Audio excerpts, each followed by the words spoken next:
ഇന്നലെയാണ് മലയാളത്തിലെ യുവനടി ഒരു പ്രമുഖനായ രാഷ്ട്രീയ പ്രവർത്തകൻ്റെ ഒരു ആരോപണം ഉന്നയിച്ചത്. അപ്പോൾ ഇന്ന് അതുമായി ബന്ധപ്പെട്ട വലിയ ചർച്ചകളും കൂടുതൽ തെളിവുകളും പുറത്തു വരുന്നു. ശരിക്കും ഇതുമായി ബന്ധപ്പെട്ട വാസ്തവം എന്താണ്? കഴിഞ്ഞ തവണ നമ്മുടെ ചാനലിലാണോ ക്രൈമിലാണോ എന്ന് എനിക്ക് ഓർമ്മയില്ല ഷിബിലി, ഈ രാഹുലിനെതിരെ ചില ആരോപണങ്ങൾ ഉയർന്നിരുന്നു. നിങ്ങൾക്ക് ഓർമ്മയുണ്ടാവും. ഒരു പെൺകുട്ടി, അത് കേരളത്തിലെ തന്നെ നേരത്തെ ഒരു നമ്പർ 1 ചാനലായിരുന്ന ചാനലിൽ വർക്ക് ചെയ്തിരുന്ന ഒരു പെൺകുട്ടി, ആ പെൺകുട്ടി ഗർഭിണിയാകുകയും പീഡിപ്പിക്കപ്പെടുകയും ചെയ്തു എന്നുള്ള ഒരു ആരോപണം വന്നിരുന്നു. ആരോപണം ഉന്നയിച്ചത് മറ്റൊരു സഖാവായിട്ടുള്ള മറ്റൊരു പെൺകുട്ടിയാണ്. ആ പെൺകുട്ടിയുടെ ഫേസ്ബുക്ക് പോസ്റ്റൊക്കെ ഞാൻ കൃത്യമായി വായിച്ചതാണ്. ഞാനിപ്പോൾ ആ പേരുകളിലേക്കൊന്നും കടക്കുന്നില്ല. അപ്പോൾ ആ സമയത്ത് തന്നെ ഞാൻ എവിടെയോ വീഡിയോ ചെയ്തപ്പോൾ ഞാൻ കൃത്യമായിട്ട് പറഞ്ഞിരുന്നു, ഇനി നിങ്ങളോടാണോ എന്ന് എനിക്ക് ഓർമ്മയില്ല, ഞാൻ പറഞ്ഞിരുന്നു ഇത് ഈ ആരോപണത്തിൻ്റെ തുടക്കം മാത്രമാണ് എന്ന് പറഞ്ഞിരുന്നു. ഇതിനി വരാനിരിക്കുന്നതേ ഉള്ളൂ എന്ന് ഞാൻ പറഞ്ഞു. അപ്പോൾ ഷിബിലിക്കൊക്കെ പോലും വലിയ വിശ്വാസം ഉണ്ടായിരുന്നില്ല. ഞാൻ പല പേഴ്സണൽ കാര്യം, വ്യക്തിപരമായ പല കാര്യങ്ങളൊക്കെ ഇതിൻ്റെ കാര്യത്തിൽ പറഞ്ഞിട്ടുണ്ട്. അന്നേരം ഷിബിലിക്കൊന്നും അത്ര വിശ്വാസം ഉണ്ടായില്ല. പക്ഷെ ഇപ്പോൾ അതിൻ്റെ ആരോപണത്തിന് 1-ാം ഘട്ടമാണ്. പക്ഷേ ഇത് യഥാർത്ഥത്തിൽ ഒരു മന്ദമാരുതനാണ് എന്ന് നിങ്ങൾ മനസ്സിലാക്കണം എൻ്റെ പ്രേക്ഷകർ. വരാനിരിക്കുന്നത് കൊടുങ്കാറ്റും സുനാമിയുമാണ്. ഒരുപക്ഷെ ഇന്നിപ്പോൾ ഈ വീഡിയോ നമ്മളിപ്പോൾ റെക്കോർഡ് ചെയ്യുന്ന രാവിലെയാണ്. ഇത് പുറത്തേക്ക് വിടുമ്പോഴേക്കും മിക്കവാറും ഒരു പെൺകുട്ടിയുടെ വോയിസ് ക്ലിപ്പ് തന്നെ പുറത്തേക്ക് വന്നിട്ടുണ്ടാവും. ഇനി ഇത് കഴിഞ്ഞാൽ പോലും ഇപ്പോൾ ഇന്ന് ഞാൻ മനസ്സിലാക്കുന്നതനുസരിച്ച് മിക്കവാറും യൂത്ത് കോൺഗ്രസിൻ്റെ പ്രസിഡന്റ് സ്ഥാനം മണിക്കൂറുകൾക്കുള്ളിൽ രാഹുൽ മാങ്കൂട്ടത്തിൽ രാജിവെച്ചേക്കും. ആ രാജിവെച്ചാൽ തന്നെ ഇനി ഇത് കഴിഞ്ഞിട്ട് MLA സ്ഥാനം രാജിവെക്കാതിരിക്കാൻ പറ്റും എന്ന് ഞാൻ വിചാരിക്കുന്നില്ല. MLA സ്ഥാനവും ഒരുപക്ഷെ രാജിവെച്ചേക്കും. പക്ഷെ രാജിവെച്ചില്ലെങ്കിൽ, കോൺഗ്രസിൽ നിന്ന് പൂർണ്ണമായിട്ടും മാറ്റി നിർത്തിയില്ലെങ്കിൽ, യഥാർത്ഥത്തിൽ ഇപ്പം രാഹുൽ ഗാന്ധിയൊക്കെ ഉയർത്തിവിട്ടിട്ടുള്ള വോട്ട് ചോരി എന്ന് പറയുന്ന കൊടുങ്കാറ്റിൻ്റെ ബെച്ചം യഥാർത്ഥത്തിൽ കോൺഗ്രസിന് ഇവിടെയും കിട്ടിയിരുന്നു. ഇപ്പം ഞാൻ പോലും ഇവിടെ മുഹമ്മദ് ഷിയാസിനെ വിളിച്ചിട്ട് ഞാൻ എറണാകുളത്തെ പരിപാടിയിൽ പങ്കെടുക്കാമെന്ന് പറഞ്ഞു. പക്ഷേ സമയം വൈകുന്നതുകൊണ്ട് പങ്കെടുക്കാൻ പറ്റിയില്ല. അപ്പോൾ അത്തരത്തിൽ വലിയ തോതിലുള്ള ഒരു ഇമേജ് കോൺഗ്രസിന് ഉണ്ടായിക്കൊണ്ട് നിൽക്കുമ്പോൾ യഥാർത്ഥത്തിൽ അതിനെ മുഴുവൻ കരിച്ചു കളയാൻ പോകുന്ന വലിയ പ്രശ്നമാണ് ഈ പറയുന്ന രാഹുൽ മാങ്കൂട്ടത്തിൻ്റെ പ്രശ്നം. ഞാൻ പറയുന്നത് നിങ്ങൾ ശ്രദ്ധിച്ച് കേട്ട് അണ്ടർലൈൻ ചെയ്ത് ഒരു നോട്ട്ബുക്കിൽ എഴുതി വെച്ചോളൂ. ഇത് ഈ അടുത്ത ജാനുവരി ഫെബ്രുവരി വരെ കത്താനുള്ള ഓരോരോ വിഷയങ്ങളായി ഇത് വന്നുകൊണ്ടിരിക്കും. മനസ്സിലായോ? അപ്പം അതുകൊണ്ട് ഇതങ്ങൾ പെട്ടെന്ന് അവസാനിക്കുമെന്ന് വിചാരിച്ചുകൂടാ. പിന്നെ ഇപ്പോൾ ഷിബിലി പറഞ്ഞിട്ടുള്ള പറവൂർക്കാരിയായിട്ടുള്ള റിനി ആൻഡ് ജോർജ്, ആ പെൺകുട്ടിയുടെ മറ്റേ ആദ്യത്തെ വീഡിയോ ആരും കണ്ടിട്ടുണ്ടാവില്ല എന്ന് ഞാൻ വിചാരിക്കുന്നു. യഥാർത്ഥത്തിൽ കൗമുദി TV-യിൽ അതൊരു ഇൻ്റർവ്യൂ കൊടുത്തിട്ടുണ്ട്. യഥാർത്ഥത്തിൽ അത് ഈ 916 കുഞ്ഞൂട്ടൻ എന്നൊക്കെ പറയുന്ന ഒരു സിനിമ ഞാൻ കണ്ടതാണ്. ആ സിനിമയിൽ അഭിനയിച്ചിട്ടുള്ള പെൺകുട്ടിയാണ്. അത് നന്നായി അഭിനയിക്കുന്നൊരു കുട്ടിയാണ്. അപ്പോൾ ആ കുട്ടി ശരിക്കും ഷിബിലി പറഞ്ഞ പോലെ സിനിമാ നടിയും ആങ്കറും മാത്രമല്ല, അവരൊരു ജേർണലിസ്റ്റാണ്. ആ ഇൻ്റർവ്യൂ കണ്ടാൽ നമ്മൾ ഞെട്ടിപ്പോവും. അതിഗംഭീരമായിട്ടുള്ള ഇൻ്റർവ്യൂ ആണ് ആ കൗമുദി TV-യിൽ കൊടുത്തേക്കുന്നത്. കാരണം അത് കൃത്യമായി പറഞ്ഞിട്ടുണ്ട്, ഒരു പെൺകുട്ടിക്കും കേരളത്തിൽ നീതി കിട്ടിയിട്ടില്ല. എനിക്ക് നീതി കിട്ടുമെന്ന് ഞാൻ വിചാരിക്കുന്നില്ല. പക്ഷെ ഒറ്റ കാര്യമേ ഉള്ളൂ, ഇത്രമാത്രം ആഭാസനായിട്ടുള്ള ഒരു ഫേസ്ബുക്കിലൂടെ പരിചയപ്പെടുന്ന ഒരാൾ ടെലഗ്രാമിലൂടെ എന്ത് ചെയ്യുന്നു, മെസ്സേജ് അയക്കുന്നു. ആ മെസ്സേജ് ഞാൻ 5 സ്റ്റാർ ഹോട്ടലിൽ റൂം എടുത്ത് തരാം, ആ റൂമിലേക്ക് നിങ്ങൾ വന്നോളൂ, നമുക്ക് കുറച്ച് സ്വകാര്യ നിമിഷങ്ങൾ ആനന്ദപ്രദമാക്കണ്ടേ എന്നൊക്കെ ചോദിച്ച് മെസ്സേജ് അയക്കുന്നത് യഥാർത്ഥത്തിൽ എന്നെ അമ്പരപ്പിക്കുന്നൊരു കാര്യമാണ്. ഇനി ഇത് കൂടാതെ അതിൽ പറഞ്ഞേക്കണ മറ്റൊരു കാര്യം, ആ പെൺകുട്ടി ഇന്നലെ കൊടുത്തേക്കണ ഇൻ്റർവ്യൂവിൽ, ആ ഇൻ്റർവ്യൂ എടുത്തത് മറ്റൊരു പെൺകുട്ടിയായിരുന്നു കേട്ടോ. എനിക്ക് പേരൊക്കെ അറിയാൻ ഞാൻ പറയുന്നില്ല.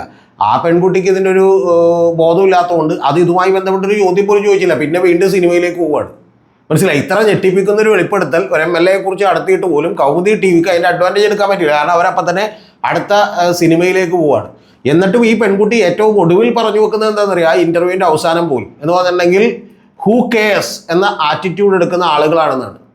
അതായത് ഒന്ന്, ഈ പറയുന്ന രാഹുൽ മാങ്കൂട്ടത്തിലേക്ക് ഇത്തരത്തിലുള്ള ഒരു ആരോപണം വന്നിരിക്കുന്നു. ആ ആരോപണത്തിൽ മറ്റ് ചില നേതാക്കന്മാരോട് ഇത് ചെന്ന് പറഞ്ഞിട്ട് പോലും സ്ത്രീകളുടെ വിഷയത്തിൽ അവരെല്ലാവരും തന്നെ ഹൂ കെയർസ് എന്ന് പറയുന്ന നിലപാടെടുക്കുന്നു. പിന്നെ ഈ പെൺകുട്ടി പറഞ്ഞേക്കണൊക്കെ ഗുരുതരമായ ആരോപണങ്ങളാണ്. എന്ന് പറഞ്ഞാൽ ഒരു തവണ ഇങ്ങനെ സംസാരിക്കുന്നു, അപ്പോൾ എന്ത് വൃത്തികെട്ട രീതിയിലാണ് നിങ്ങൾ സംസാരിക്കുന്നതെന്ന് ചോദിക്കുന്നു. ഉടനെ തന്നെ പറയുന്നു ഞാൻ മറ്റുള്ളവരോട് പറയുമെന്ന് പറയുമ്പോഴേക്കും ഇവൻ പറയുന്ന വാചകം എന്താണെന്ന് വെച്ചിട്ടുണ്ടെങ്കിൽ പോയി പറ എന്നാണ്. ആരോട് വേണമെങ്കിലും എവിടെ വേണമെങ്കിലും പോയി പറഞ്ഞോളൂ എന്നാണ്. അത് നൽകുന്ന കോൺഫിഡൻസ് എന്താണെന്നറിയാമോ? അത് നൽകുന്ന കോൺഫിഡൻസ് നമ്മുടെ രാഷ്ട്രീയവും രാഷ്ട്രീയ പാർട്ടികളൊക്കെ എത്രമാത്രം അതപ്പതിച്ചിരിക്കുന്നു, എന്നെ സംരക്ഷിക്കാൻ ആളുണ്ട് എന്ന് പറയുന്ന കോൺഫിഡൻസാണ്. ആ കോൺഫിഡൻസ് ഇവന് ഉണ്ടായത് എങ്ങനെയാണ് എന്നുള്ളത് നമ്മൾ ആദ്യമേ തന്നെ ചിന്തിക്കണം. ഒന്ന്, ഇനി ഇതെല്ലാം കഴിഞ്ഞതിന് ശേഷം ആ പെൺകുട്ടി പറയുന്നത് മറ്റൊരു സന്ദർഭത്തിൽ ഇവൻ്റെ ഒരു പ്രൈവറ്റ് സ്പേസിലേക്ക് ഈ പെൺകുട്ടി എത്തിക്കാൻ വേണ്ടി ശ്രമിച്ചു എന്നുള്ളതാണ് പറയുന്നത്. എന്ന് പറഞ്ഞാൽ വട്ടമിട്ട് പിടിക്കുകയാണ് എന്നുള്ളതാണ്. പിന്നെ ഇപ്പം ഇത് എന്തുകൊണ്ട് പറഞ്ഞു എന്ന് പറഞ്ഞാൽ ആ പെൺകുട്ടി പറയുന്നൊരു വാചകം കൂടിയുണ്ട്. റീൽസും അതുപോലെ തന്നെ പുറമേയുള്ള കാര്യങ്ങളൊക്കെ കണ്ട് മാത്രം നിങ്ങൾ ഒരിക്കലും ഒരാൾക്ക് വോട്ട് ചെയ്യരുത്. അവരതിന് അർഹരാണോ എന്ന് വിചാരിക്കണം. ഈ പരാതി പറഞ്ഞതിന് ശേഷവും അദ്ദേഹത്തിന് വലിയ സ്ഥാനമാനങ്ങൾ കിട്ടിക്കൊണ്ടേയിരിക്കുന്നു എന്നുള്ളതാണ് പറയുന്നത്. എത്രമാത്രം ഗുരുതരമായ കാര്യമാണെന്നൊന്ന് ആലോചിച്ച് നോക്കും. പിന്നെ ഇതിലിപ്പോൾ ഞെട്ടാനൊന്നുമില്ല കേട്ടോ. നമ്മുടെ മിക്ക ആളുകളുടെ ഇടയ്ക്കും ശരിക്കും ഹേമ കമ്മിറ്റി രാഷ്ട്രീയത്തിൽ വന്നാൽ എന്തായിരിക്കും എന്ന് ഞാൻ പറയേണ്ട കാര്യമില്ല. അപ്പം അത്തരത്തിലുള്ള കാര്യമൊക്കെ ഇവിടെ കേരളത്തിൽ സംഭവിച്ചുകൊണ്ടിരിക്കുകയാണ്. പിന്നെ നമ്മുടെ നാട്ടിലെ ജനങ്ങൾക്ക് ഇത്തിരി ബോധക്കുറവായതുകൊണ്ട് അവർ സിനിമയിൽ മോഹൻലാലും മമ്മൂട്ടിയൊക്കെ അവതരിപ്പിക്കുന്ന കഥാപാത്രം കണ്ടിട്ട് അതുപോലെ തന്നെ കഥാപാത്രമായിരിക്കും മോഹൻലാലെന്നും മമ്മൂട്ടിയെന്നൊക്കെ അവർ വിചാരിക്കും. അതേപോലെ തന്നെ കുറച്ചും കൂടി ബോധ നിലവാരം കുറഞ്ഞിട്ട് നമ്മൾ റീൽസൊക്കെ കണ്ടിട്ട് ഇത്തരത്തിലുള്ള ഗംഭീരരായിട്ടുള്ള മനുഷ്യരാണ് ഇവരെന്നൊക്കെ വിചാരിച്ചാണ് ഈ പാവം പിടിച്ച പെണ്ണുങ്ങളൊക്കെ വരുന്നത്. ഞാൻ പറയുന്ന പോലെ ഇത് ഒന്നിൽ നിൽക്കില്ല, ഒരു 50-ൽ നിന്ന ഭാഗ്യം. ഓരോരുത്തരായിട്ട് മിക്കവാറും അടുത്ത ജാനുവരി, ഫെബ്രുവരി, മാർച്ച്, ഏപ്രിൽ വരെയുള്ള കാലഘട്ടങ്ങളിൽ ഈ പറയുന്ന വലിയ തോതിലുള്ള ആരോപണങ്ങളുമായിട്ട് വരും. അത് ശരിക്കും പറഞ്ഞാൽ കേരളത്തെ പിടിച്ചു കുലുക്കാൻ പോകുന്ന ആരോപണങ്ങളായിരിക്കും. ആ ആരോപണങ്ങളുടെ ബലത്തിൽ മിക്കവാറും പിണറായി വിജയൻ വീണ്ടും അധികാരത്തിൽ വന്നാലും നമ്മൾ അത്ഭുതപ്പെടേണ്ടതില്ല. അതാണിപ്പോൾ സംഭവിക്കാൻ പോകുന്ന ഏറ്റവും പ്രധാനപ്പെട്ട കാര്യം. പിന്നെ ഒരു കാര്യം കൂടി പറയാം. ഇന്നലെ ഇത് കേട്ടപ്പോൾ തന്നെ സൈബർ സഖാക്കളൊക്കെ തന്നെ, സൈബർ കോൺഗ്രസ്സുകാരൊക്കെ തന്നെ ഉണർന്നെണീക്കുകയും അവരിതിന് ശക്തമായിട്ടുള്ള ഈ പെൺകുട്ടിക്കെതിരെയുള്ള വിമർശനങ്ങളൊക്കെ ഉന്നയിക്കുകയും ചെയ്തു. ഇന്ന് ആ പെൺകുട്ടി റിപ്പോർട്ടർ ചാനലിൽ വന്ന് പറഞ്ഞിട്ടുണ്ട്, ഇത് നിർത്തിക്കോ, അല്ലെന്നുണ്ടെങ്കിൽ എന്നെ പ്രവോക്ക് ചെയ്തിട്ടുണ്ടെങ്കിൽ ഞാൻ പേര് തന്നെ പറയുമെന്ന് പറഞ്ഞിട്ട്. ഇനിയിപ്പോൾ പേരൊന്നും പറയേണ്ട ആവശ്യമില്ല. കാരണം ഇന്നലെ ഞാൻ അരുൺകുമാറിനെ സത്യം പറഞ്ഞിട്ടുണ്ടെങ്കിൽ എന്നെ നേരിട്ട് കണ്ടിട്ടുണ്ടെങ്കിൽ ഞാനത് കെട്ടിപ്പിടിക്കണമെന്ന് എനിക്ക് തോന്നിപ്പോയി ഇന്നലെ അരുൺകുമാർ. കാരണം എന്ന് വെച്ചാൽ ഇന്നലെ അരുൺകുമാർ ഈ പെൺകുട്ടിയെ ഇൻ്റർവ്യൂ ചെയ്ത് ഷിബിലിക്കൊക്കെ അറിയാമല്ലോ. ഞാൻ ഇന്നലെ രാവിലെ മുതൽ രാത്രി വരെ ഫുഡ് കഴിക്കാതിരുന്നിട്ട് 9:30-10 മണിയായപ്പോഴാണ് ഈ ഓഫീസിൽ നിന്ന് ഇറങ്ങിയത്. അപ്പോൾ ഞാൻ ഓഫീസിൽ നിന്ന് ഇറങ്ങി ചെല്ലുമ്പോഴാണ് ഞാൻ ആദ്യമായിട്ട് ഈ അരുൺകുമാറും ഈ പെൺകുട്ടിയായിട്ടുള്ള ഇൻ്റർവ്യൂ ഒക്കെ കാണുന്നത്. അപ്പോൾ അരുൺകുമാറിൻ്റെ ഇൻ്റർവ്യൂ കണ്ടിട്ട് ഞാൻ ഞെട്ടിപ്പോയി. കാരണം അരുൺകുമാർ കൃത്യമായി അതിൽ ആളാരാണെന്ന് പറഞ്ഞു വെച്ചിട്ടുണ്ട്. മനസ്സിലായി? അതിൽ പറഞ്ഞേക്കണമെന്ന് പറഞ്ഞാൽ ഞാൻ പറയില്ല, പകരം ഞാൻ തൊട്ട് കാണിക്കാമെന്ന് പറഞ്ഞേക്കണം. അപ്പോൾ അതുകൊണ്ട് ഇത്തരം കാര്യങ്ങൾ അത് നമ്മൾ അങ്ങേയറ്റം ലജ്ജിപ്പിക്കുന്ന നാണക്കിടുന്നൊരു കാര്യങ്ങളാണ്. ഇതിന് വേറൊരു കാര്യം കൂടി ഉണ്ട് ഷിബിലി. അതിൻ്റെ ഒരു ആംഗിൾ എന്താണെന്ന് വെച്ചാൽ ഇവരെന്തുകൊണ്ടാണ് ഇവരെയൊക്കെ വീണ്ടും വീണ്ടും ഇത്തരത്തിലുള്ള ആളുകൾക്ക് സ്ഥാനങ്ങൾ കിട്ടിക്കൊണ്ടിരിക്കുന്നതെന്ന് വെച്ചാൽ രണ്ടാമത്തെ കാര്യമുണ്ട്. ഇതിന് മുകളിലിരിക്കുന്നവർ ഏത് ക്യാരക്ടറുള്ളവരാണ് എന്നൊക്കെ നമ്മൾ സംശയിക്കേണ്ടി വരും. അതുകൊണ്ട് ഇത് പിടിച്ചു നിർത്താൻ നോക്കിയാൽ, ഇത് സംരക്ഷിക്കാൻ നോക്കിയാൽ ഉടലോടെ ഈ പറഞ്ഞ പോലെ ഒഴുകി എന്ന് പറഞ്ഞാൽ പുറയോടുകൂടി ഒഴുകിപ്പോവും. അല്ലെങ്കിൽ ഒരാളെ പുറത്താക്കിയാൽ പരയെങ്കിലോടെ ഉണ്ടാവും എന്നുള്ളതാണ് എനിക്ക് കോൺഗ്രസിനെ ഓർമ്മപ്പെടുത്താനുള്ളത്. പിന്നെ അതീവ ഗുരുതരമായ മറ്റൊരു കാര്യമുണ്ട് ഷിബിലി.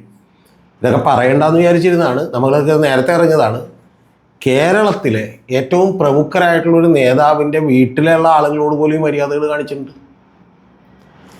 കോൺഗ്രസ്സിലെ തന്നെ പല പ്രമുഖരായിട്ടുള്ള നേതാക്കന്മാരുടെ ഭാര്യമാരോടും അവരുടെ മക്കളോടും ഒക്കെ തന്നെ ഇത്തരത്തിലുള്ള മോശപ്പെട്ട കാര്യങ്ങൾ ചെയ്തിട്ടുണ്ട്. പിന്നെ ഇനി മറ്റൊരു പ്രധാനപ്പെട്ട മുൻ MP ആയിരുന്ന ഒരാൾ, അത് ഏത് പാർട്ടിയാണെന്ന് ഞാൻ പറയുന്നില്ല, അവരുടെ മകളോട് പോലും ഇത് കാണിച്ചിട്ടുണ്ട്. ഇപ്പോൾ കല്യാണം കഴിക്കാൻ പോകാമെന്നൊക്കെ കേട്ടിരുന്നു. അപ്പോൾ ഇത്തരത്തിലുള്ള കാര്യങ്ങളൊക്കെ നമ്മുടെ കേരളത്തിൽ സംഭവിച്ചുകൊണ്ടിരിക്കുകയാണ്. ഇതൊക്കെ കേൾക്കുമ്പോൾ ഞാനിപ്പോൾ ആദ്യമായിട്ട് പറയണു എന്നുള്ളത് കൊണ്ട് നിങ്ങളിപ്പോൾ എനിക്ക് മാത്രം ഇത് അറിയാൻ പാടുള്ളൂ എന്നല്ല, ഇവിടെയുള്ള നൂറുകണക്കിന് ആളുകൾക്ക് ഇതറിയാം, എല്ലാവർക്കും തന്നെ ഇതറിയാം. അതുകൊണ്ട് കേരളം ഞെട്ടാനിരിക്കുന്ന നിരവധി കാര്യങ്ങൾ ഇനി വരാനിരിക്കുന്നേ ഉള്ളൂ. ഇതുമായി ബന്ധപ്പെട്ട് ഹണി ഭാസ്കർ എന്ന് പറയുന്ന എഴുത്തുകാരും ആരോപണം ഉന്നയിച്ചിട്ടുണ്ടല്ലോ, അതിനെക്കുറിച്ച്. ഹണി ഭാസ്കർ ഉന്നയിച്ചിട്ടുള്ള ആരോപണത്തിന് ഹണി ഭാസ്കർ പറഞ്ഞേക്കുന്ന ഏറ്റവും ഹണി ഭാസ്കർ ഉന്നയിച്ചിട്ടുള്ള ആരോപണം ലളിതമാണ്. ഹണി ഭാസ്കർ ഒരു ശ്രീലങ്കൻ ട്രിപ്പ് കഴിഞ്ഞ് വന്നപ്പോൾ, അല്ലെങ്കിൽ ട്രിപ്പിന് പോയപ്പോഴൊക്കെ ഹണി ഭാസ്കറെ ഇവർ ഇതുപോലെ സോഷ്യൽ മീഡിയ വഴി ബന്ധപ്പെട്ടു. ആ ബന്ധപ്പെട്ടപ്പോഴേക്കും ഷിബിലി അറിയേണ്ടത് തിരിച്ച് ബന്ധപ്പെട്ടു. അപ്പോൾ യാത്ര പോകുന്നതിൻ്റെ വിശദാംശങ്ങൾ അറിയാനാണെന്ന് പറഞ്ഞാൽ അതൊക്കെ പറഞ്ഞ് സംസാരിച്ച് കഴിഞ്ഞിട്ട് പിന്നെ ഏതോ മെസ്സേജുകളിൽ കോഴിക്കാട്ടം മണത്തു എന്നാണ് അവർ എഴുതിയേക്കുന്നത്. എന്ന് പറഞ്ഞാൽ കാര്യം മനസ്സിലായല്ലോ. ഒരു കോഴിത്തരം മണത്തപ്പോഴേക്കും സംഗതി എന്ത് ചെയ്യുന്നു വെച്ചിട്ടുണ്ടെങ്കിൽ ഇവർ അവിടെ വെച്ച് ചാറ്റ് അവസാനിപ്പിച്ചു. അപ്പോൾ റിപ്ലൈ കൊടുക്കാത്തതുകൊണ്ട് പിന്നെ അവർ പോയില്ല. അപ്പോൾ അതിന് ശേഷം പിന്നീട് ഇവരുടെ സർക്കിളുകളിൽ ഇരുന്ന് ഈ ഹണി ഭാസ്കരൻ എന്ന് പറയുന്ന അവരെ ഞാൻ ഇപ്പോൾ ഇടക്കിടക്ക് വായിക്കാറുള്ളതാണ്, ഫേസ്ബുക്കിലൊക്കെ വളരെ ആക്റ്റീവായിട്ടുള്ള ഒരാളാണ്. അപ്പോൾ അവർ ഒരു ലെഫ്റ്റ് ഇടതുപക്ഷ ചിന്താഗതിയുള്ള ഒരാളാണ്. ഇപ്പോൾ ഫോർട്ട് കൊച്ചിയിൽ നടത്തിയിട്ടുള്ള ബുക്ക് ഫെസ്റ്റിവലിലൊക്കെ വന്നിരുന്നു. അപ്പോൾ ഞാൻ ഒരു തവണ അവരെ വിളിച്ച് സംസാരിക്കണം എന്ന് വിചാരിച്ചാണ് അവരുടെ എഴുത്തുകൾ കണ്ട്, പിന്നെ ഞാനത് വേണ്ടെന്ന് വെച്ചതാണ്. അപ്പോൾ അതിനുശേഷം ഷിബിലി ഈ പറയുന്ന പുള്ളിക്കാർ പറഞ്ഞേക്കണത് ഈ സർക്കിളുകളിലൊക്കെ ഇരുന്ന് ഈ ഹണി ഭാസ്കർ ഇവനെ അപ്രോച്ച് ചെയ്യുകയായിരുന്നു എന്നുള്ള നിലക്ക് പല തള്ളുകളും പറഞ്ഞതറിഞ്ഞിട്ടാണ് ഇപ്പോൾ ഇവർ ഫേസ്ബുക്ക് പോസ്റ്റ് ഇട്ടേക്കണത്. എന്ന് പറഞ്ഞാൽ അതൊരു വലിയ ക്രൈം എന്ന് നടത്തി എന്ന് പറയാൻ പറ്റില്ല. പക്ഷെ മറ്റതൊരു ക്രൈമാണ്. അതായത് മറ്റേ സ്ത്രീകളെ മോളസ്റ്റ് ചെയ്യുന്ന ഈ പറയുന്ന പോലെ അവരെ മോശമായി ചിത്രീകരിക്കുന്ന ഒരു കാര്യമാണ്. കാരണം അപ്പോൾ ഒന്ന് ആലോചിച്ച് നോക്കണം ഷിബിലി, കണ്ടിട്ട് പോലും ഇല്ല, അതിനു മുമ്പ് ഫേസ്ബുക്കിലൂടെ പരിചയപ്പെടുമ്പോൾ ഉടനെ തന്നെ എന്ത് ചെയ്യാനായിട്ട് ഞാൻ റൂം എടുക്കാന്ന് ഇവിടെ 5 സ്റ്റാർ ഹോട്ടലിൽ. എൻ്റെ അടുത്ത ചോദ്യം എന്താണെന്ന് അറിയാമോ, 5 സ്റ്റാർ ഹോട്ടലിലൊക്കെ റൂം എടുക്കാനായിട്ടുള്ള പണം ഇവനൊക്കെ എവിടെ നിന്നാണ് കിട്ടുന്നതെന്ന് ഷിബിലി ഒന്ന് ആലോചിച്ചിട്ടുണ്ട്. ഒന്ന് ആലോചിച്ച് നോക്ക്, കേരളത്തിലെ ഒരു സാധാരണ യൂത്ത് കോൺഗ്രസിൻ്റെ പ്രസിഡന്റ് ആണെന്ന് വിചാരിക്കും, അല്ലെങ്കിൽ ഒരു MLA ആണെന്ന് വിചാരിക്കും, എവിടെ നിന്നാണ് ഷിബിലി ഇത്രയും പണം? 5 സ്റ്റാർ ഹോട്ടലുകളിൽ ഈ 10-100 പേർക്ക് റൂം എടുക്കണ്ടേ? ആകെ ഉള്ളതെന്ന് പറയുന്നത് 2 വേറെ ബിസിനസ്സുകളുണ്ട്. ഒന്ന് ഈ പറഞ്ഞ പോലെ ബ്യൂട്ടി പാർലറുണ്ട്, വേറൊരു ബിസിനസ്സും ഒക്കെ ഉണ്ട്. അതൊക്കെ എൻ്റെ ഡീറ്റെയിൽസ് എനിക്കറിയാം, ഞാനിപ്പോൾ അതൊന്നും പറയുന്നില്ല അതിൻ്റെ പാർട്ട്നേഴ്സും ഒക്കെ. അപ്പോൾ ഷിബിലി അറിയേണ്ടത് ഇത്തരത്തിലുള്ള കാര്യം. പിന്നെ എന്നെ അത്ഭുതപ്പെടുന്ന ഒരു കാര്യം കൂടിയുണ്ട് ഷിബിലി, എനിക്ക് പേഴ്സണലി അത് ഞാനിവിടെ പറയുന്നതുകൊണ്ട് പ്രേക്ഷകർക്ക് താല്പര്യം ഉണ്ടെങ്കിൽ കേട്ടാൽ മതി. പക്ഷേ എനിക്ക് എന്നെ അത്ഭുതപ്പെടുന്ന ഒരു കാര്യം, ഞാനൊക്കെ ഒരു 30 വയസ്സ് വരെ ബേസിക്കലി ഷിബിലി നമ്മളൊക്കെ ഒരു DYFIയുടെ നേതാവ് അല്ലെങ്കിൽ അത്തരത്തിൽ SFIയുടെ നേതാവൊക്കെ ഇരിക്കുമ്പോൾ നമ്മൾ ദൈവമേ ആളുകളൊക്കെ കാണുമല്ലോ എന്ന് വിചാരിച്ച് പലപ്പോഴും ഒരു പ്രണയം ഉണ്ടായിട്ട് പോലും നമ്മളത് പറയാൻ എന്ന് പറഞ്ഞാൽ നമുക്ക് പ്രണയമുണ്ട്, പക്ഷേ എന്നാലും നമ്മൾ നേരിട്ട് ഒരിക്കലും പറഞ്ഞിട്ടില്ല. പക്ഷേ അതുപോലും നമ്മൾ മറച്ചു വെച്ചുകൊണ്ട്, കാരണം അതൊക്കെ കണ്ടു കഴിഞ്ഞിട്ടുണ്ടെങ്കിൽ ആളുകൾ എന്ത് വിചാരിക്കും അല്ലെങ്കിൽ അത് പറയൂ എന്നൊക്കെ വിചാരിച്ച് ജീവിച്ച ഒരാളാണ്. മനസ്സിലായോ?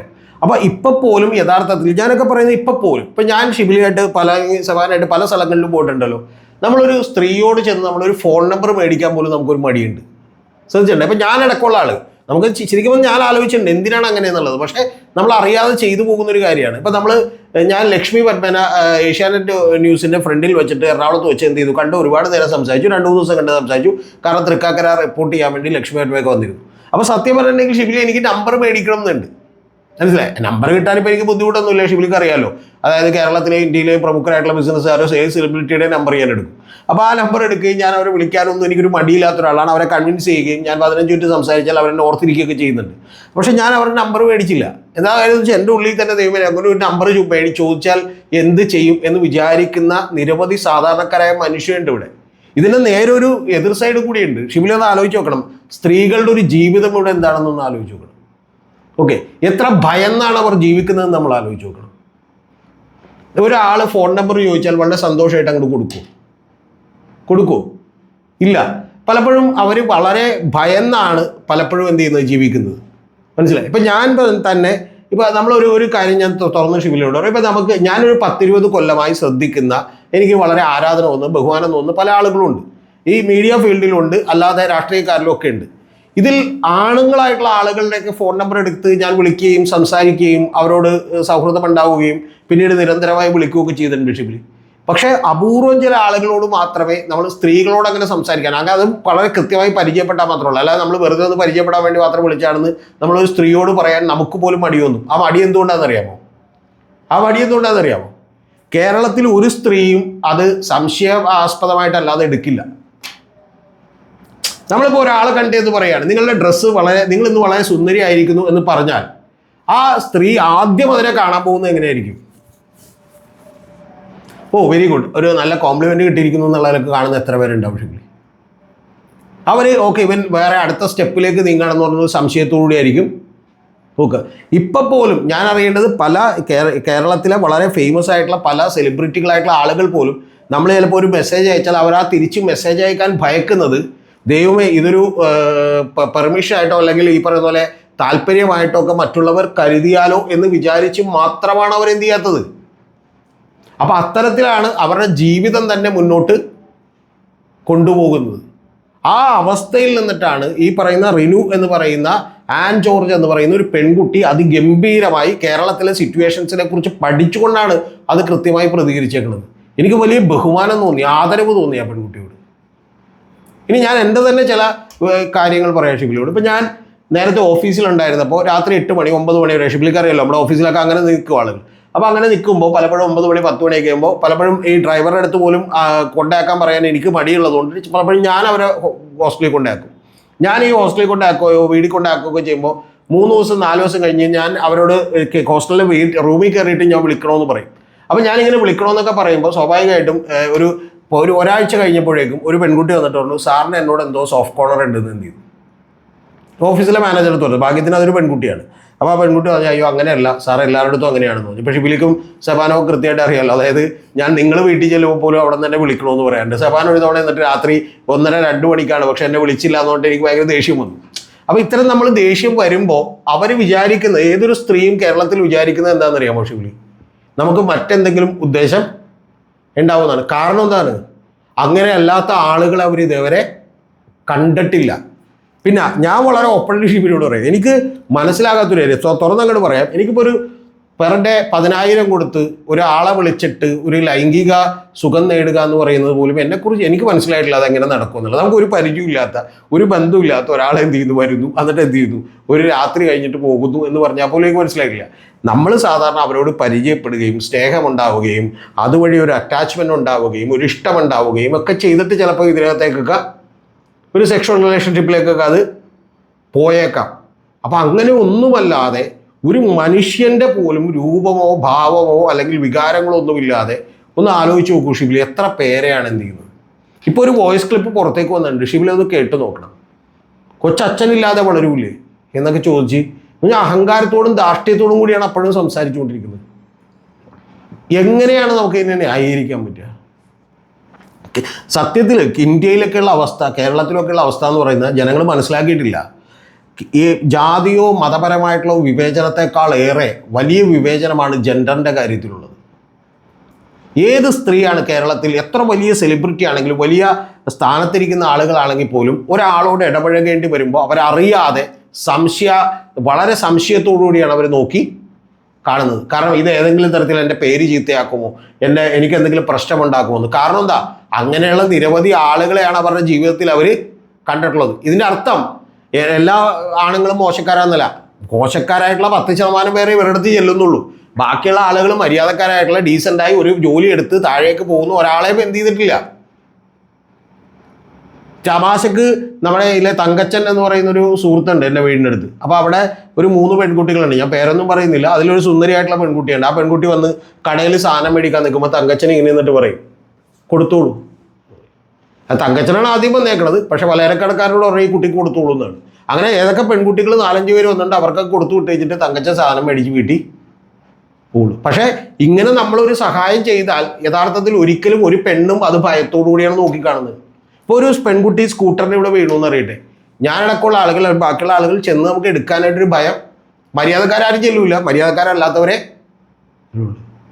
ഇനി ഞാൻ വളഞ്ഞമ്പലത്ത് വെച്ചിട്ട് ഒരു പെൺകുട്ടി അതായത് ഒരു ഹർത്താൽ എന്ന് പറഞ്ഞാൽ ബസ് സ്ട്രൈക്കിൻ്റെ ദിവസം വണ്ടി എന്ത് ചെയ്തു, ആദ്യമായിട്ട് എടുത്തിട്ട് വന്ന് സൗത്ത് ഓവർ ബ്രിഡ്ജ് കയറുമ്പോഴേക്ക് ഷിബിലി അവിടെ വെച്ച് നിന്നുപോയി. മനസ്സിലായേ? നിന്നുപോയപ്പോൾ എന്ന് പറഞ്ഞിട്ടുണ്ടെങ്കിൽ ഞാനാണ് തൊട്ട് പുറകെ കിടക്കുന്ന വണ്ടി. ഞാൻ നേരെ കയറി ചെന്നിട്ട് ഇറങ്ങൂ എന്ന് പറഞ്ഞപ്പോഴത്തേക്കെന്ന് പറഞ്ഞാൽ ഇറങ്ങി. അത് വേറെ നിവർത്തിയൊന്നും ഇല്ലാത്തതുകൊണ്ട് അത് ഇറങ്ങി. ഞാൻ കാറെടുത്ത് പൊക്കത്ത് നിന്ന് ഓടിച്ച് അപ്പുറത്ത് കൊണ്ട് ഇറക്കിയിട്ട് പോലീസുകാരൻ എന്നോട് പറയും വളരെ നന്ദി സാറേ എന്ന് തോന്നിട്ട് ഞാൻ എൻ്റെ വണ്ടി എടുത്തുകൊണ്ടേ. പക്ഷെ ഞാൻ ചോദിക്കുന്നത്, എത്ര നമ്മളൊരു സഹായം ഒരു സ്ത്രീക്ക് ചെയ്യാമെന്ന് പറഞ്ഞാൽ പോലും ആ സഹായം ആ സ്ത്രീയെ സംശയാലുമാക്കുന്നത് എന്തുകൊണ്ടാണ് അവർക്ക് ഈ ലോകത്തെ വളരെ ഓപ്പണായി ഓക്കെ അയാൾ എന്നെ സഹായിച്ചു നന്ദി എന്നുള്ളതൊക്കെ കാണാൻ പറ്റാത്തത് എന്തുകൊണ്ടാണ്? ശ്രദ്ധിച്ചിട്ടുണ്ടോ? നമ്മളടക്കമുള്ള ആളുകൾക്ക് സംശയമുള്ളത് എന്തുകൊണ്ടാണ്? ഇപ്പോൾ ഞാനൊരു തവണ എറണാകുളത്ത് നിന്ന് രാത്രി 12-1 മണിക്ക് പോരുമ്പോൾ ഞാൻ ഷിബിലിയോടൊക്കെ പറഞ്ഞിട്ടുണ്ട്, ഡ്രീംസ് ഹോട്ടലിലെ ഫ്രണ്ട് ചെയ്യുന്ന ഒരാൾ ഒരു പെൺകുട്ടി എന്നെ കൈ കാണിച്ചു, ഒരു ലിഫ്റ്റ് ചോദിക്കാനാണ്. ഞാൻ നിർത്തിയില്ല. എന്താ കാര്യം? ഞാൻ പലപ്പോഴും അതിനെക്കുറിച്ച് പിന്നീട് ആലോചിച്ചിട്ടുണ്ട്. ഞാൻ അവിടെ നിർത്തിയിട്ട് ആ കുട്ടിയെ കയറി, ചിലപ്പോൾ അതൊരു ആവശ്യത്തിനായിരുന്നെങ്കിലും. മനസ്സിലായി? നമ്മൾ എന്തുകൊണ്ടാണ് ഈ ലോകത്ത് നമുക്ക് ആണുങ്ങൾക്ക് പിന്നെ ആ പ്രിവിലേജ് ഉണ്ട്. കാരണം നമുക്ക് കുറച്ചുകൂടി പോസിറ്റീവായിട്ട് കാണും. ഒരാൾ ഫോൺ നമ്പർ മേടിക്കാമെന്ന് നമ്മൾ സന്തോഷമായിട്ട് കൊടുക്കും. ഒരാൾ നമ്മളോട് സംസാരിക്കാൻ വേണ്ടി പരിചയപ്പെടാൻ വിളിച്ചാൽ നമ്മൾ സന്തോഷമായിട്ട് കൊടുക്കും. പെൺകുട്ടികൾ നമ്മളെ വിളിച്ചാൽ നമ്മൾ സന്തോഷിക്കും. പക്ഷെ ഒരു പെൺകുട്ടിക്കോ ഒരു സ്ത്രീക്കോ ഒന്നും അത്തരത്തിലുള്ള യാതൊരു പ്രിവിലേജുകളും ഇല്ലാതെ ജനിക്കുമ്പോൾ മുതൽ ജീവിതത്തെ അവസാനം വരെ അവർ ഭയന്ന് ജീവിച്ചു പോവുകയാണ്. ഞാൻ പോലും ഇപ്പോഴാണ് ഷിബിലി ഒരു 5 കൊല്ലമായിട്ടുണ്ടാവുള്ളൂ ഞാൻ ശരിക്കും പറഞ്ഞു ഓക്കെ ഇനി അങ്ങോട്ട് പച്ചയായിട്ട് ജീവിച്ചേക്കാം എന്ന് വിചാരിച്ച് പലപ്പോഴും നമ്മൾ താല്പര്യമുള്ളവരെ വിളിക്കുകയും അവരോട് സംസാരിക്കുകയും പരിചയപ്പെടാനാണെന്ന് പറയുകയൊക്കെ ചെയ്യുന്ന ഒരു ധൈര്യത്തിലേക്ക് നമ്മൾ എത്തിയപ്പോഴാണ്. കാരണം അല്ലെങ്കിൽ നമ്മുടെ പേടിയെന്ന് വെച്ചാൽ നമ്മളെന്തെങ്കിലും ഇപ്പോൾ പോലും അതുണ്ട്, ഇല്ലെന്നല്ല, നമ്മളെന്തെങ്കിലും ഒരു സഹായം ഓഫർ ചെയ്താൽ എന്തെങ്കിലും ഒരു കാര്യം അവരോട് പറഞ്ഞാൽ അവർ മിക്കവാറും അത് ഏത് രീതിയിൽ എടുക്കും എന്ന് പറയുന്ന ഒരു സംശയം. മനസ്സിലായേ? ഒരു സുന്ദരിയായ ഒരു പെൺകുട്ടി വീണ് നമ്മൾ ഒരു റോഡിൽ കിടക്കുകയാണ്, നമ്മൾ എന്നിട്ട് ആ പെൺകുട്ടിയെ ഹോസ്പിറ്റലിൽ എത്തിക്കാമെന്ന് പറഞ്ഞാൽ മറ്റതുവഴി പോകുന്ന നിരവധി ആളുകളും ഈവൻ നമ്മുടെ ചിലപ്പോൾ ബന്ധുക്കളടക്കം ആരെങ്കിലും കണ്ടാലും വിചാരിക്കാൻ പോണത് ആ സുന്ദരി ആയതുകൊണ്ട് നമ്മൾ സഹായിക്കാൻ ചെല്ലുകയാണെന്നാണ്. അപ്പോൾ ഇത്തരത്തിലുള്ള വലിയ പ്രശ്നങ്ങളിലൂടെ ദുരിതങ്ങളിലൂടെ ജീവിച്ചു പോരുകയാണ്. എനിക്ക് വലിയ ബഹുമാനം തോന്നിയത് ഈ റിനി ആൻ ജോർജ് എന്ന് പറയുന്ന ആ പെൺകുട്ടിക്ക് ഇതിനെക്കുറിച്ച് എല്ലാം ബോധ്യമുണ്ട്. കാരണം അവരൊരു ജേർണലിസ്റ്റാണ്, അവർ അതിഗംഭീരമായി വായിച്ചതാണ്. ഇത് ആകെ അവർ പറഞ്ഞിട്ടുള്ള ഒരു കാര്യം, ഞാനിത് തുറന്നു പറയാനുള്ള കാരണം ഇത്തരത്തിലുള്ള ഒരു മനുഷ്യന് MLA ആകാൻ എന്നുള്ളതല്ല, രാഷ്ട്രീയത്തിൽ നിൽക്കാൻ തന്നെ യാതൊരു അർഹതയുമില്ല എന്നുള്ളതാണ്. അതാണ് ഷിബ്ലി യാഥാർത്ഥ്യം. സാർ ഇപ്പോൾ ഇവിടെ പറഞ്ഞു ഈ വിവാദം അടുത്ത അടുത്ത ഫെബ്രുവരി മാർച്ച് വരെ നിലനിൽക്കുന്നുണ്ട്. അപ്പോൾ ഇതെങ്ങനെ കോൺഗ്രസിനെ ഇതെങ്ങനെ ബാധിക്കുമെന്നാണ് സാറ് വിചാരിക്കുന്നത്? ഞാൻ പറഞ്ഞത് ഇത് ഫെബ്രുവരി മാർച്ച് വരെ നിലനിൽക്കുമെന്ന് പറഞ്ഞിട്ടുണ്ടെങ്കിൽ ഷിബിലി മിനിമം ഒരു 30-40 പേരെങ്കിലും പരാതി പറയാനുണ്ട്. മനസ്സിലായോ? ഇനി ഷിബിലിക്ക് അറിയേണ്ട ഒരു കാര്യം എന്ന് പറഞ്ഞാൽ കോൺഗ്രസിനകത്ത് തന്നെ ഇത് വലിയ പ്രശ്നമായി മാറിയിട്ടുണ്ട്. കാരണം അവരുടെ പലരുടെയും പല നേതാക്കന്മാരുടെയൊക്കെ കുടുംബങ്ങളിൽ നമ്മൾ ചിന്തിക്കുന്നതിനപ്പുറത്തുള്ള പ്രശ്നങ്ങളായിട്ടുണ്ട്. ഇപ്പോൾ കഴിഞ്ഞ ദിവസം തന്നെ ഞാനൊരു വലിയ നേതാവിനെ വിളിച്ചു. ആ നേതാവിനെ ഷിബിലിക്ക് അറിയാം. നമ്മൾ കഴിഞ്ഞ തവണ എയർപോർട്ടിൽ വെച്ച് കണ്ടിട്ടുള്ള ഒരു നേതാവാണ്. ആ നേതാവിനെ വിളിച്ചു. ആ നേതാവിനോട് എനിക്ക് സത്യം പറഞ്ഞാൽ ചോദിക്കണം എന്നുണ്ടായി. പക്ഷേ ഞാൻ എന്ത് ചോദിക്കുമെന്ന് വെച്ചിട്ട് ഞാൻ ചോദിച്ചില്ല. കാരണം എന്ന് വെച്ചാൽ അദ്ദേഹത്തിൻ്റെയൊക്കെ കുടുംബത്തിൽ ഇതുപോലെ, കാരണം അവരൊക്കെ വളരെ ബുദ്ധിമുട്ടുകളിൽ നിന്ന് കഷ്ടപ്പാടുകളിൽ നിന്ന് വളർന്നു വന്നിട്ടുള്ള ഒരാളാണ്. രാഷ്ട്രീയത്തിൽ നിൽക്കേണ്ട ചില അഭ്യാസപ്രങ്ങളൊക്കെ അവർ ചെയ്തിട്ടുണ്ടാവും. പക്ഷെ അതിനും അപ്പുറത്തേക്ക് സ്വന്തം മകനോ സ്വന്തം മകളോ എന്നൊക്കെ പറഞ്ഞാൽ അവർക്ക് ഏറ്റവും വലിയ കാര്യമല്ലേ ഷിബിലി? മനസ്സിലായോ? അത്തരത്തിലുള്ള കുടുംബങ്ങളിൽ തന്നെ പ്രശ്നമുണ്ടാകുന്നു എന്നൊക്കെ പറഞ്ഞാൽ അവരുടെ അവസ്ഥ എന്തായിരിക്കും? അപ്പോൾ ഇത് കോൺഗ്രസിനകത്ത് തന്നെ വലിയ തോതിലുള്ള പ്രശ്നം ഉണ്ടാക്കിയിട്ടുണ്ട്. ഞാൻ മനസ്സിലാക്കുന്നത് രമേശ് ചെന്നിത്തല തന്നെ ഇപ്പോൾ മറ്റേ സ്റ്റേറ്റ്മെൻറ്റ് കൊടുത്തിട്ടുണ്ട്, ഇതിനെതിരെ കടുത്ത നടപടി വേണം. നമുക്ക് നടപടി ഇല്ലാതെ നിൽക്കാൻ കഴിയില്ല. കാരണം കോൺഗ്രസിനെ സംബന്ധിച്ച് കോൺഗ്രസിന് അടുത്ത തെരഞ്ഞെടുപ്പിൽ വളരെ ഈസിയായി ജയിക്കാൻ കഴിയാവുന്ന ഒരു സാഹചര്യം ഇവിടെ ഉണ്ടായിരുന്നു. പക്ഷെ ആ സാഹചര്യത്തിന് മുകളിൽ കത്തിവെക്കാൻ പോകുന്ന ഒരു കാര്യമാണ് ഞാൻ നേരത്തെ പറഞ്ഞ സെറ്റിൽമെൻറ്റിലേക്ക് എത്തിയില്ലെങ്കിൽ. അതുകൊണ്ട് തന്നെ കോൺഗ്രസിൻ്റെ നേരത്തെ പറഞ്ഞ വോട്ട് ചോരി അടക്കം നിരവധി വിവാദങ്ങളുണ്ടായി. കോൺഗ്രസ് വലിയ ഒരു പുനരുജ്ജീവനത്തിൻ്റെ പാതയിലായിരുന്നു. ആ പാത ആകെ തകർത്ത് കളയുന്ന ഒരു കാര്യമാണ് ഈ സംഭവിച്ചേക്കുന്നത്. പിന്നെ ഇതുകൊണ്ട് ഉണ്ടായേക്കണ ഡാമേജ് എന്ന് പറയുന്നത് രാഹുൽ മാങ്കൂട്ടത്തിൽ മാത്രമല്ല, രാഹുൽ മാങ്കൂട്ടത്തിന്, ഷാഫി പറമ്പിലിന്, അതുപോലെ തന്നെ VD സതീശന്, ഇത്തരത്തിലുള്ള ആളുകൾക്കൊക്കെ തന്നെ കാര്യങ്ങളുണ്ട്. പിന്നെ ഒരു കാര്യം കൂടി തുറന്ന് ഷിബിലിയോട് പറയാം, ഇതുപോലെ ഉള്ള ആളുകളെ മറ്റുള്ളവർ എന്തുകൊണ്ട് സംരക്ഷിക്കുന്നു എന്ന് നിങ്ങളൊന്ന് ആലോചിച്ച് നോക്കിയാൽ അവർക്ക് ഇതിനകത്ത് എന്താണ് താല്പര്യം എന്ന് മനസ്സിലാക്കാം. കാരണം ഈ പെൺകുട്ടി തന്നെ എന്ന് ഒരു വലിയ നേതാവിനോട് എന്ന് പറഞ്ഞു, വലിയ നേതാവ് പറഞ്ഞു അത് അവൻ്റെ മിടുക്കാണ്. അപ്പം അതുകൊണ്ട് കേരളത്തിൽ ഇതൊരു നീതിയും കിട്ടില്ല റിനിയാൻ പറഞ്ഞതുപോലെ. കാരണം മറ്റേ പത്രം എന്ന് പറഞ്ഞ സിനിമയിൽ സുരേഷ് ഗോപിക്ക് എഴുതി കൊടുത്ത ഡയലോഗ് ഉണ്ട്. ആ ഡയലോഗ് സുരേഷ് ഗോപി ഭംഗിയായിട്ട് പറഞ്ഞിട്ടുണ്ട്. അതായത് മാധ്യമങ്ങളിൽ ഈ പറഞ്ഞ ഉഷ്ണമാവിന് തണുക്കോളം കേസ് അത് കഴിഞ്ഞിട്ടുണ്ടെങ്കിൽ പിന്നെ എന്ത് ചെയ്യും? അവർ വഴിയാധാരമാകും. അതുകൊണ്ട് ഈ സ്ത്രീകളെല്ലാം വലിയ ബുദ്ധിമുട്ടിലേക്കായി തീരും. പിന്നെ ഇതൊന്നും ഷിബിലി അറിയുന്ന പോലെ 3 മാസം മുമ്പ് 6 മാസം മുമ്പൊക്കെ ഇവിടുത്തെ എല്ലാ മാധ്യമങ്ങൾക്കും അറിയാവുന്ന കാര്യമാണ്. എല്ലാ മാധ്യമങ്ങൾക്കും തെളിവുകളടക്കമുള്ള കാര്യമാണ്. പക്ഷേ ഇരകൾ എന്ന് നമ്മൾ വിളിക്കുന്ന ആളുകൾ വന്ന് പരാതിപ്പെടുന്നില്ല എന്ന് മാത്രമേ ഉള്ളൂ. സത്യത്തിൽ നമ്മുടെ ഇവിടെ സാധാരണ കൂലിപ്പണിയെടുത്തൊക്കെ ജീവിക്കുന്ന ആളുകളുണ്ടല്ല, നമ്മൾ ഡെയിലി കൈതൊട്ട് തൊഴണം. നമ്മൾ ഈ സംഭവങ്ങളൊക്കെ അറിയാവുന്നത് കൊണ്ടുകൂടിയാണ് നമ്മൾ ഒരാളോട് അടുപ്പം ഉണ്ടാകുമ്പോൾ സംസാരിക്കുമ്പോൾ ഞാൻ വിചാരിക്കാറുണ്ട്, ഈ ലോകം വളരെ സുന്ദരമല്ലേ? നമ്മളൊക്കെ ആകെ കൂടിയൊന്ന് ഒരു 10, 60, 70 വയസ്സ് വരെ ജീവിച്ചിരിക്കും. ഇനിയിപ്പോൾ ചിലപ്പോൾ എൻ്റെയൊക്കെ കാര്യത്തിൽ അറിയില്ല, ചിലപ്പോൾ ഞാനൊരു 10 കൊല്ലം ജീവിക്കായിരിക്കും, ചിലപ്പോൾ ഒരു 15 കൊല്ലം ജീവിക്കായിരിക്കും, അല്ലെങ്കിൽ VS അച്യുതാനന്ദനെ പോലെ നമ്മളാരും 102 വയസ്സ് വരെ ഒന്നും ജീവിച്ച് ഇരിക്കില്ല.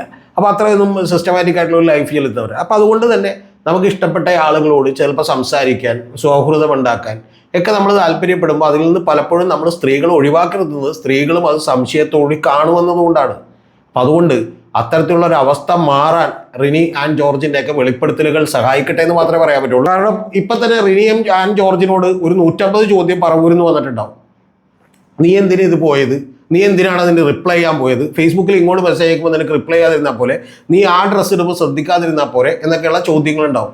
യഥാർത്ഥത്തിൽ നിർഭയമായി സ്നേഹത്തോടു കൂടി വിശാല മനസ്കതയോടുകൂടി സൗഹൃദങ്ങൾ ഉണ്ടാക്കാനും അതിലിടപഴകാനും, ഇനി അവർ ആരെങ്കിലുമായിട്ട് ചിലപ്പോൾ സെക്ഷൽ റിലേഷൻ ഉണ്ടായെങ്കിൽ അത് അവരുടെ മാത്രം കാര്യമാണ്. ഇനി അതൊക്കെ അടക്കം പൊങ്ങി വരും ഇതിനകത്ത്. മനസ്സിലായി? അവർക്ക് ഏതെങ്കിലും ബന്ധമുണ്ടായിരുന്നോ? അവരങ്ങനെയല്ല. ഇരകളെ ഡിസ്ക്രെഡിറ്റ് ചെയ്യാനുള്ള കാര്യം ആലോചിക്കും. അവരപ്പുറത്താണെന്ന് വരുത്തി തീർക്കും. അവർ മറ്റൊരു രാഷ്ട്രീയ പാർട്ടിയുടെ ആളുകളാണെന്ന് വരുത്തി തീർക്കും. BJP ഒക്കെ ഇവിടെ ചെയ്തുകൊണ്ടിരിക്കുന്നത് തന്നെയാണല്ലോ. നമ്മളിവിടെ ആരെങ്കിലും എന്തെങ്കിലും അഭിപ്രായം പറഞ്ഞാൽ നിങ്ങൾ പാകിസ്ഥാൻകാരനോട് അനുകൂലമാണെന്ന് എന്ത് ചെയ്യും? അതേപോലെ തന്നെ ഇവിടെ കോൺഗ്രസിൻ്റെ ഒരു നേതാവിനെ പറയുമ്പോൾ നിങ്ങൾ എന്ത് ചെയ്യും? CPM കാരനാണെന്ന്. അതുകൊണ്ട് ഇതൊക്കെ ഈ നാട്ടിൽ സംഭവിച്ചുകൊണ്ടിരിക്കുകയാണ്. ഈ നാട് പക്ഷെ നമ്മൾ പ്രബുദ്ധമാണ് എന്ന് നമ്മൾ 24 മണിക്കൂർ പറഞ്ഞിട്ട് കാര്യമില്ല. പറയേണ്ട കാര്യം എന്ന് പറഞ്ഞാൽ ഒറ്റ കാര്യമുള്ളൂ. ഇത് അങ്ങേയറ്റം നീചമായിട്ടുള്ള ഒരു കാര്യമാണ്. ഇത് കോൺഗ്രസ് നടപടിയെടുത്തില്ലെങ്കിൽ, രാഹുൽ തിരുത്തിയില്ലെങ്കിൽ വലിയ പ്രശ്നങ്ങളിലേക്കായിരിക്കും ഈ കാര്യം പോവുക.